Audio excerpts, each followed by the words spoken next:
Alert. Stock మార్కెట్లో పెట్టుబడి పెడుతుంటారా? అయితే ఇది ఖచ్చితంగా తెలుసుకోవాలి. అయితే డిజిటల్ యుగంలో పెట్టుబడులు పెట్టడం అయితే ఎంత సులభమైందో మోసాలకు గురయ్యే ప్రమాదం కూడా అంతే వేగంగా పెరిగింది. ముఖ్యంగా stocks market, crypto, online trading ఇటువంటి రంగాల్లో అయితే సాధారణ ప్రజల ఆసక్తిని అవకాశంగా మార్చుకొని డిజిటల్ మోసగాళ్లు కొత్త పద్ధతులతో రంగంలోకి దిగుతున్నారు. ఒకప్పుడు చూసుకున్నట్లయితే ఫోన్ కాల్స్, ఈమెయిల్స్ వరకే పరిమితమైనటువంటి స్కామ్లు ఇప్పుడు టెలిగ్రామ్, వాట్సాప్, ఇన్స్టాగ్రామ్ వంటి ప్లాట్ఫామ్ల ద్వారా కూడా చాలా ప్రొఫెషనల్గా జరుగుతున్నాయి.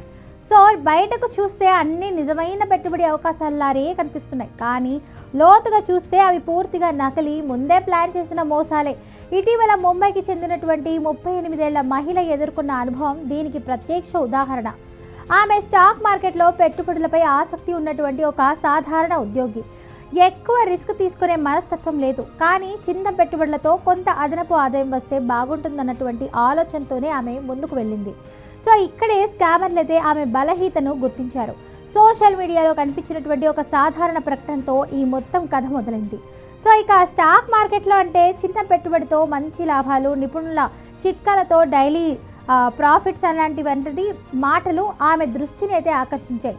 సో ఎలాంటి వింత లింకులు లేవు, ఇక బలవంతపు కాల్స్ లేవు, స్కామ్ మెసేజ్లా కూడా అనిపించలేదు. సో ఆ ప్రకటన ద్వారా ఆమె ఒక టెలిగ్రామ్ గ్రూప్లో అయితే చేరింది. ఆ గ్రూప్ పేరు చాలా నమ్మకంగా ఉంది, ప్రొఫెషనల్ లోగో. ఫినాన్స్కు సంబంధించినటువంటి పదాలు, రోజు యాక్టివ్గా ఉండే అడ్మిన్లు, ఇక అన్నీ చూసి ఇది నిజమైన స్టాక్ ట్రేడింగ్ కమ్యూనిటీనే అని అనిపించింది. సో గ్రూప్లో అడ్మిన్లు తమను అనుభవజ్ఞులైనటువంటి మార్కెట్ నిపుణులుగా పరిచయం చేసుకున్నారు.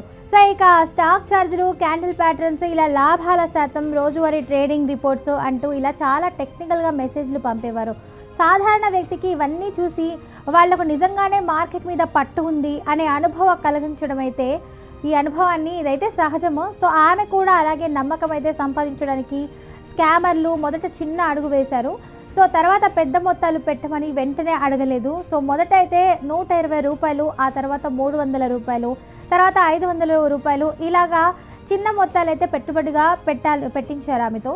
సో ఆమె ఆ మొత్తాలు కూడా చెల్లించిన ప్రతిసారి గ్రూప్లో వెంటనే లాభాల స్క్రీన్ షాట్లు అయితే వచ్చేవి. ఇదిగో మీ ట్రేడ్ సక్సెస్ అయ్యింది, మీకు ఇంత లాభం వచ్చింది అంటూ ఆకుపచ్చ బాణాలు, దీని శాతం పెరిగినటువంటి గ్రాఫ్లు కనిపించేవన్నమాట.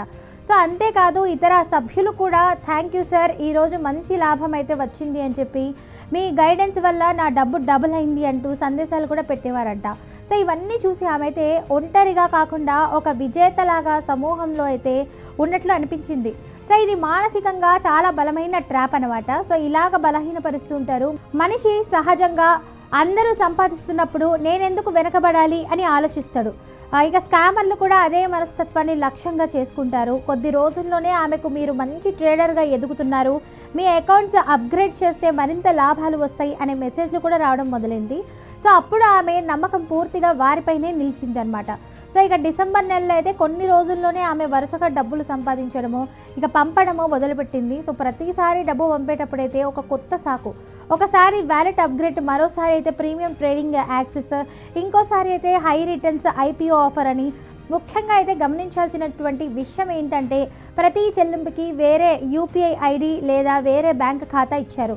సో సాధారణంగా ఒక నిజమైన సంస్థ అయితే అదే అధికారిక ఖాతా ఉంటుంది, కానీ అప్పట్లో ఆమెకు ఇది అనుమానంగా అనిపించలేదు. సో ఎందుకంటే అప్పటికే ఆమె మానసికంగా వారిపై ఆధారపడిపోయింది. సో ఇంకాస్త డబ్బు కూడా పెడితే ఇంకాస్త ఎక్కువ లాభం అన్న ఆశే ఆమెను ముందుకైతే నడిపించింది. అలా కొన్ని రోజుల్లోనే ఆమె దాదాపు 3.8 లక్షలు చెల్లించింది. అకౌంట్లో అయితే చూపిస్తున్నటువంటి లాభాలు మాత్రం లక్షల్లోకి వెళ్ళాయి, కానీ ఆ లాభాలు నిజంగా ఆమె చేతికి రాలేదు. ఒకసారి డబ్బు విత్డ్రా చేయాలని చెప్పి అడిగినప్పుడు ఇంకొంచెం చెల్లిస్తే మొత్తం రిలీజ్ అవుతుంది అన్నారు. ఇక ట్యాక్స్ క్లియరెన్స్ కావాలి, సెక్యూరిటీ డిపాజిట్ అవసరం, ఇలాంటి కొత్త కారణాలు చెప్పారు. సో ఇక ఆ దశలో అయితే ఆమెకు మొదటిసారి అనుమానం మొదలైంది. అదే సమయంలో గ్రూప్లో స్పందన తగ్గింది, అడ్మిన్లు ఆన్లైన్లో కనిపించకుండా పోయారు. కొద్ది గంటల్లోనే ఆ టెలిగ్రామ్ గ్రూప్ అయితే పూర్తిగా మాయమైపోయింది. సో చాట్ హిస్టరీ లేదు, సభ్యుల జాబితా లేదు, అడ్మిన్ల అకౌంట్లు కూడా కనిపించలేదు. అప్పుడే ఆమెకు తాను మోసపోయినట్లు పూర్తిగా అయితే అర్థమైంది. సో వెంటనే ఆమె ముంబై పోలీసులకు ఫిర్యాదు చేసింది. ఇక పోలీసులు కూడా దర్యాప్తు అయితే ప్రారంభించగా స్కామర్లు వివిధ యూపీఐ ఖాతాల ద్వారా అయితే డబ్బును మళ్లించారని, అవి నకిలీ పేర్లతో తెరిచినటువంటి ఖాతాలు అని తెలిసింది. సో డబ్బు అయితే ఒక ఖాతా నుంచి మరో ఖాతాకు వేగంగా మారడంతో ట్రాక్ చేయడం అయితే దాదాపు అసాధ్యంగా మారింది. ఈ ఘటన ఒక్క మహిళకే కాదు, దేశవ్యాప్తంగా వేల మందికి జరుగుతున్నటువంటి మోసాల్లో ఒకటి. సో టెలిగ్రామ్ వంటి ప్లాట్ఫామ్లు ప్రైవసీ ఎన్క్రిప్షన్స్ అని ఇలాంటి కారణాలుగా అయితే స్కామర్లకు సురక్షిత వేదికలుగా అయితే మారుతున్నాయి. సో ఇక్కడ ఎవరైనా గ్రూప్కి క్రియేట్ చేయొచ్చు. సో నకిలీ పేర్లతో అయితే అడ్మిన్లుగా మారచ్చు. సో అవసరం అయిపోయాక ఒక్క క్లిక్తో గ్రూప్ను కూడా డిలీట్ చేయొచ్చు. సో బాధితుడికి మిగిలేదైతే పశ్చాత్తాపం, ఆర్థిక నష్టం ఇలాంటివి మాత్రమే. సో ఇలాంటి మోసాల నుంచి తప్పించుకోవాలంటే కొన్ని ప్రాథమిక జాగ్రత్తలు అయితే తప్పనిసరి. గ్యారంటీడ్ రిటర్న్స్ అనే మాట వినిపిస్తే వెంటనే అప్రమత్తం కావాలి. స్టాక్ మార్కెట్లో అయితే గ్యారంటీ అనే మాటకు అస్సలు చోటే లేదు. చిన్న పెట్టుబడితో రోజుల్లోనే భారీ లాభాలు వస్తాయంటే అది ఖచ్చితంగా మోసం. సో టెలిగ్రామ్ లేదా వాట్సాప్ గ్రూపులలో వచ్చే పెట్టుబడి చిట్కాలను అందంగా అయితే నమ్మకూడదు. డబ్బు పంపమంటే, ముఖ్యంగా వేరే ఖాతాలకు పంపమంటే వెంటనే ఆగాలి. సో నిజమైన బ్రోకింగ్ సంస్థలు అయితే ఎప్పుడు వ్యక్తిగత యూపీఐ ఖాతాలు అయితే అడగవు. ఈ ముంబై మహిళ కథ అయితే మనకు ఒక పెద్ద గుణపాఠం, హెచ్చరిక. సో డిజిటల్ ప్రపంచంలో అవకాశాలతో పాటు ప్రమాదాలు కూడా సమానంగా ఉంటాయి. కొంచెం ఆశ, కొంచెం లోభం, కొంచెం నమ్మకం ఇవన్నీ కలిసినప్పుడు మనిషి ఎంత తెలివైన వాడైనా మోసపోవచ్చు. సో కాబట్టి స్టాక్ మార్కెట్లో పెట్టుబడి పెట్టే ముందు జాగ్రత్త, అవగాహన, సరైన సమాచారం ఈ 3 చాలా అవసరం.